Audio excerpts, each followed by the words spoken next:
Joseph Vijay எனும் நான்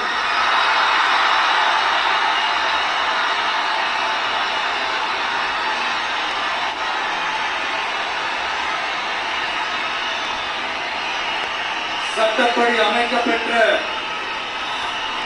இந்திய அரசியல் அமைப்பின்பால் உண்மையான நம்பிக்கையும் மாறா பற்றும் கொண்டிருப்பேன் என்றும் இந்திய முழு முதல் ஆட்சியையும் ஒருமையையும் நிலை நிறுத்துவேன் என்றும் தமிழ்நாட்டு அரசின் முதலமைச்சராக உண்மையாகவும் உளச்சான்றின்படியும் என் கடமைகளை நிறைவேற்றுவேன் என்றும்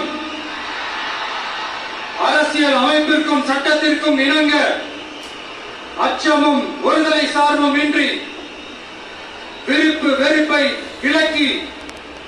பலதரப்பட்ட மக்கள் அனைவருக்கும் நேர்மையானதை செய்வேன் என்றும் ஆண்டவன் மீது ஆணையிட்டு